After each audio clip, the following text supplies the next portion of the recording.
Alright, this is Rafael Torres. I don't really have a Yu-Gi-Oh handle yet, but my tag right now is LP Fan for Life 1, just like it's been for years. I'm probably going to start calling myself the Keeper.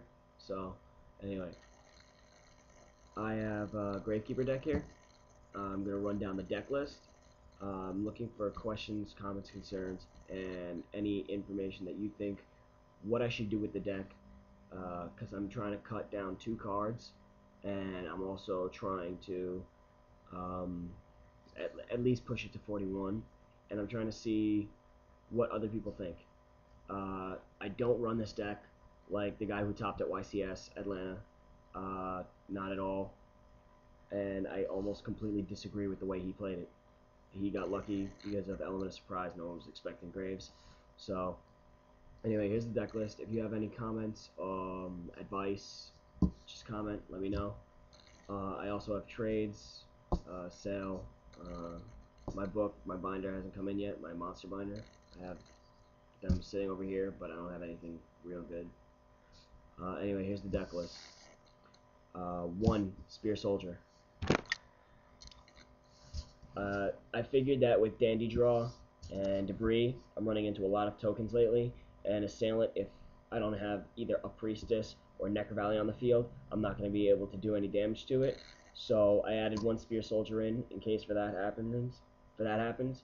Might throw one in the side deck. It's really good because he can pierce even without Necro Valley being there. He's one of the few that doesn't need Necro Valley to work for his effect to be activated.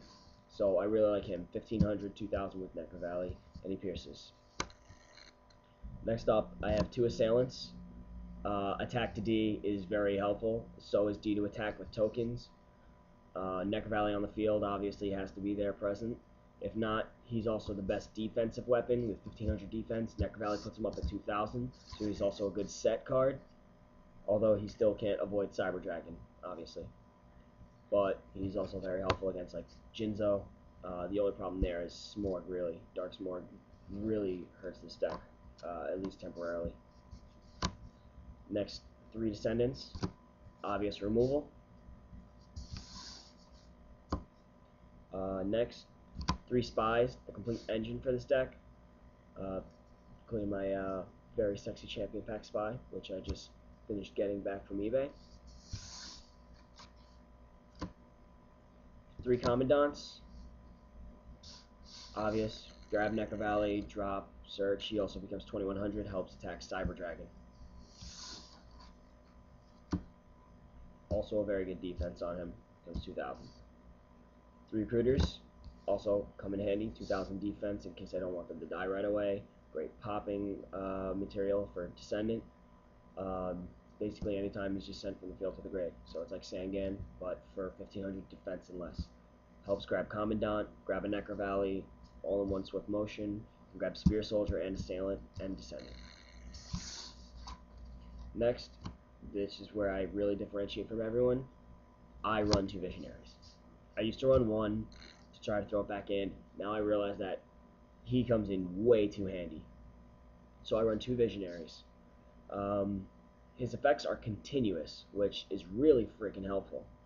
So if he would be destroyed by Bottomless, discard, save him, he gains 200 attack, and then he can save himself. So that's why I run 2 Visionaries. Helps get over Smorg. If you destroy by battle, attack him, drop, save, and he keeps gaining power. His base is 2000, 25 with Necro Valley, even 2 in the graveyard, drop for Necro Valley with Commandant. He's good at 27, and then search, spy, anything. 29, runs over Smorg, runs over everything else. Really good card. I don't see why nobody runs it. And he's also 8 stars, but he's 1 sack with any Gravekeeper. Sangan, I still run a Sangan to help get out spies when I need them, as well as the other 3 cards that I have here that I can use. So Sangan is really good. I think everyone should still run him. Plague Spreader, he's immune to Necro Valley. You can get him out. If he would be removed from play, I have Imperial Iron Walls in the side deck for more than just his purpose, where he can just be reused over and over. Top deck, he's a great synchro bait, and he helps get out Catastor and Brionac relatively easily with any one of them. They're all 4-star, And even better, Sangan is 3, and so is Descendant. As a Recruiter. Gale, another great tech. Halves, obvious. Takes down Smorg, takes down Jinzo, takes down everything, puts it within range. JD, 1500, put him in range. And then I instantly sync. 3-star, works well, can get Black Rose, can get anything with the Recruiter, can get Brionac, Goyo. He's a really, really good card, and it's a dark monster, so it's a great tech. Morphing Jar, because you will hand out with Gravekeepers. Imperative that you run this. Alright, now that was my monsters. 21 monsters. Now to the spells. Gold Sarc, I just added it in, trying it out. I like the way I tried running 2 in lieu of Pot of Duality, but it's not as good with Gravekeepers in my opinion. But 1 Gold Sarc is very good.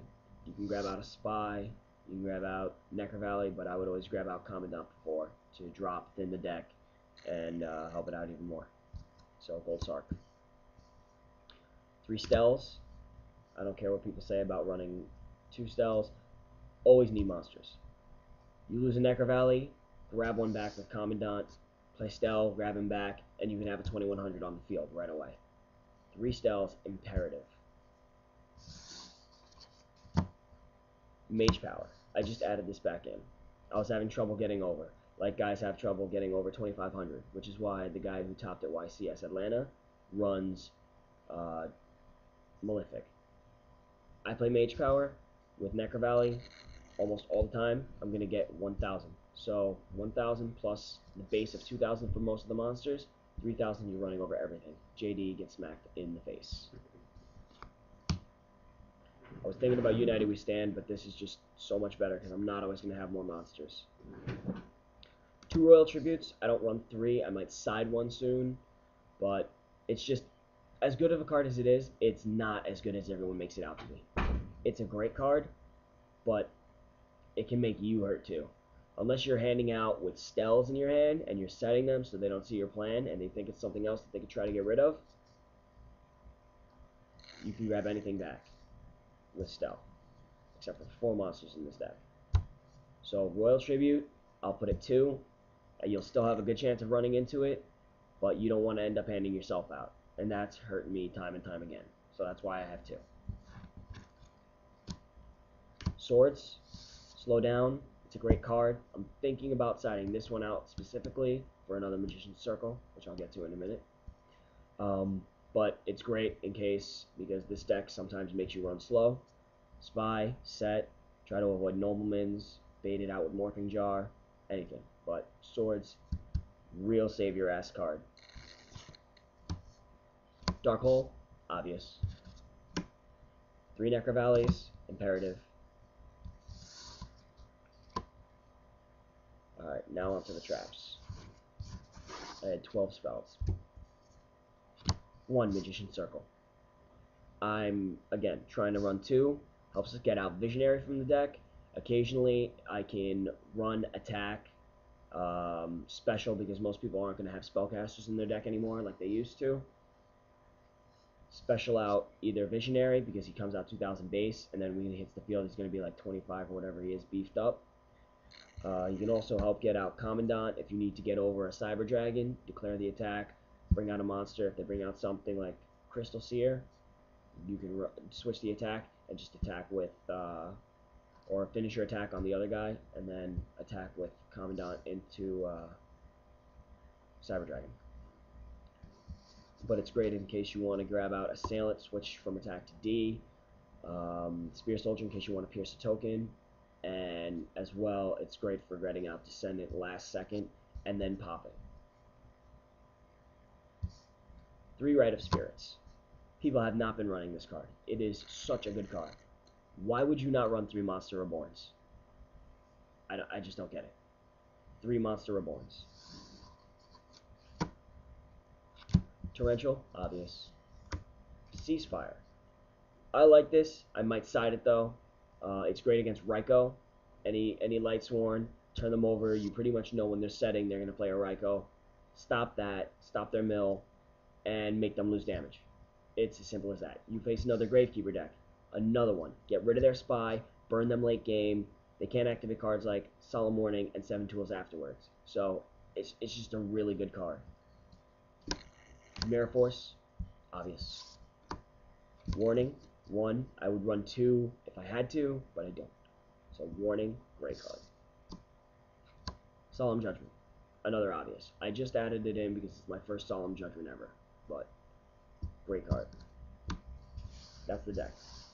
Comments and questions, anything helpful, any tips, and don't tell me Allure of Darkness. I don't like Allure. I don't like removing my stuff from play. Late game, if I don't have anything and I need it, and I only draw 2, if I only draw 1 monster and 1 magic, and I have to remove the monster and I need it, I'm sorry. I don't like Allure of Darkness. You can try it, but I personally don't like it. I've tried it, don't like it. Thanks for watching the video. If you want to know my list of trades, I'm probably going to post it up after this on the video. Anything you're interested in, you might like, that I might have, let me know. And anything that I have that you might like, let me know. I will post, trade, cash, anything. Thanks, guys. This is LP Fan for Life 1, aka The Keeper.